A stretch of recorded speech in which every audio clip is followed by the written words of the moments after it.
সুপ্রিয় দর্শক, একটি সংবাদ বোধ করি আপনাদের নজরে এসেছে। গত ৫-৬ দিন ধরে অনলাইনে সেটি চাউর হচ্ছে।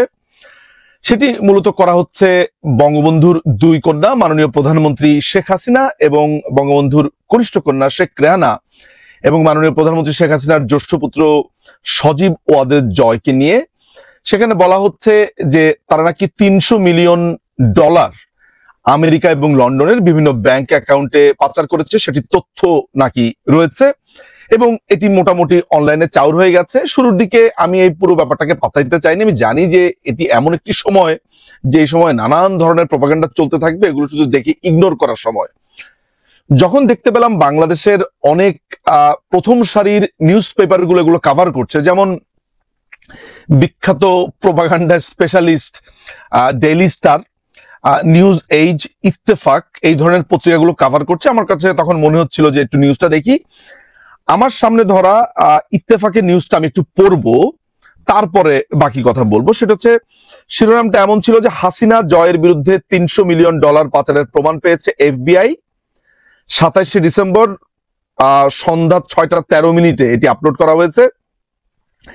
এখানে বলা হচ্ছে, ছাত্র জনতার গণ অভ্যুত্থানে ক্ষমতাচ্যুত শেখ হাসিনা ও তার ছেলে সজীব ওয়াজেদ জয়ের বিরুদ্ধে গুরুতর আর্থিক অনিয়ম ও অর্থ পাচারের প্রমাণ পেয়েছে মার্কিন গোয়েন্দা সংস্থা federal bureau of investigation FBI.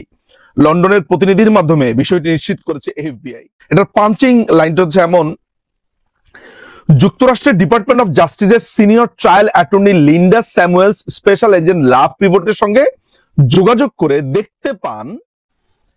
এই জায়গা পর্যন্ত পড়ে আমি না আর সামনে এগুতে চাইনি, কেননা আমার জানা মতে, আমার যতদূর পর্যন্ত জানা রয়েছে, লিন্ডা স্যামুয়েলস যিনি জাস্টিস ডিপার্টমেন্টের সিনিয়র ট্রায়াল অ্যাটর্নি ছিলেন, তিনি ব্রেস্ট ক্যান্সারে ২০১৩ সালের ১৩ই সেপ্টেম্বর ৫৫ বছর বয়সে মৃত্যুবরণ করেন। আমি একবার ভাবছিলাম যে এই লিন্ডা স্যামুয়েলস নামে আরো কেউ কি আছেন এই ডিপার্টমেন্ট অফ জাস্টিসে। আমি তাদের ওয়েবসাইটে গেলাম, নানানভাবে খোঁজ খবর নিলাম, কোনো ধরনের ট্রেসই নাই ওই এক লিন্ডা স্যামুয়েলস ছাড়া। একজন লিন্ডা স্যামুয়েলস যিনি সিনিয়র ট্রায়াল অ্যাটর্নি, ২০১৩ সালে ক্যান্সারে, ব্রেস্ট ক্যান্সারে মৃত্যুবরণ করেছেন, একজন মৃত ব্যক্তি।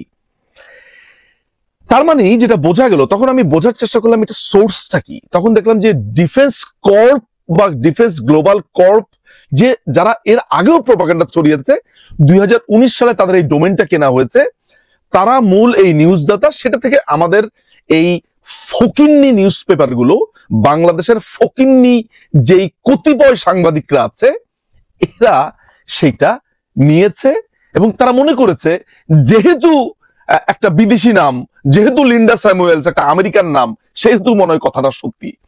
কোনো ধরনের বিচার বিবেচনা ছাড়া যদি এই লিন্ডা স্যামুয়েলস অন্য লিন্ডা স্যামুয়েলস হয়ে থাকে, আমাদেরকে সেটা একটু দেখান তো, এটা কোন লিন্ডা স্যামুয়েলস। যে ট্রায়াল অ্যাটর্নির কথা বলা হচ্ছে, যে সিনিয়র ট্রায়াল অ্যাটর্নির কথা বলা হচ্ছে, সব কিছু মিলে যাচ্ছে যিনি ২০১৩ সালে মৃত্যুবরণ করেছেন তার সাথে। আর এই লন্ডন প্রতিনিধি অমুক বলেছেন, জানা গেছে, এই যে মিথ্যে সংবাদ প্রকাশ বা প্রচার, এই মিডিয়াগুলো, এরা কি আদৌ কোন ধরনের ইমেল করেছে? এরা কি আদৌ আপনাকে সঠিক সংবাদ দিচ্ছে? যে একজন মৃত ব্যক্তির রেফারেন্স নিয়ে আপনাকে বলছে যে অমুকের সাথে কথা বলেছে, তমুকের সাথে কথা বলেছে। কোথায়, কারা, কোথায় এই লিন্ডা স্যামুয়েলস? তিনি কি জিন্দা লাশ হয়ে, এখন যেরকম আমরা জিন্দা শহীদ দেখতে পাচ্ছি, কাউকে বলছে এরা নাকি জিনের আসর করেছে তাই চলে গেছে, মৃত ব্যক্তি উঠে এসে মামলা করছে। এই একই ব্যাপার কি লিন্ডা স্যামুয়েলস এর ক্ষেত্রে হয়েছে? যে যিনি ২০১৩ সাল অর্থাৎ ১১ বছর আগে মারা গেছেন সেপ্টেম্বরের ১৩ তারিখে, তিনি ভূত হয়ে এসে এখন এই মামলার খোঁজ খবর নিচ্ছেন। কি অদ্ভুত!